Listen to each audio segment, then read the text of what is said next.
Hey everyone, good to see you again today. I was thinking here about something that's known in grief circles as ring theory, and I wanted to take a few minutes just to talk about that in case you guys haven't heard of that yet. I actually hadn't heard of it until I found myself in the position of my young husband getting a terminal cancer diagnosis, and I can't remember if I heard about it before or after he died, but anyway, I found it a really useful construct. So let me tell you how it works. The idea is that you can draw circles like a bullseye with a center and then rings coming out from the center.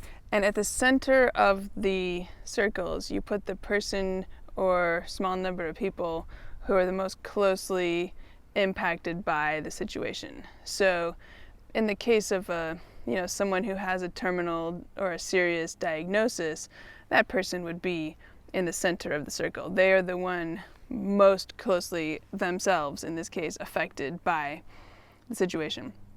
And then you draw circles around that, and the closest in circle would be the immediate family members, and then as you move out, you can think about other family members and friends and neighbors and colleagues and acquaintances, and the specifics are probably going to vary a lot based on the people involved and the relationships and so forth. But the idea being that the farther out you are in the circle, the less it directly affects you, and the closer in you are in the circle, the more it directly affects you.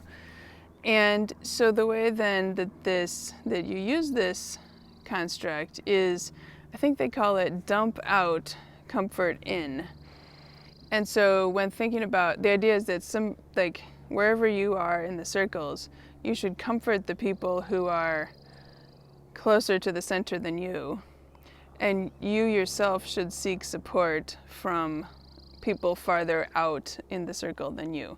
So if, for example, a friend or let's say a friend of the person at the center is really struggling with the situation, generally speaking, they probably don't want to go to that person at the center and say, I am having such a hard time with this, I am really struggling, I am distraught, and kind of seek comfort from that person who's the one who's personally affected at the center of the circle.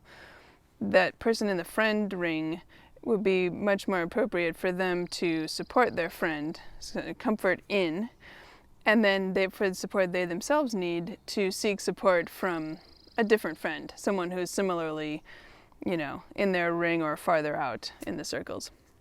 So I hope that makes sense. It's not ironclad. I'm not saying you should never tell, your friend that you're having a hard time if they're in the center of the circle. I'm just saying primarily you want to be seeking support from people farther out than you and providing support to people closer into the center than you. So hope that makes sense. I found it really interesting and really useful when I first heard about it, and I hope you find it useful too. If you found this video helpful, I hope you'll share it and like and subscribe to my channel, and I'll see you in the next video. Bye.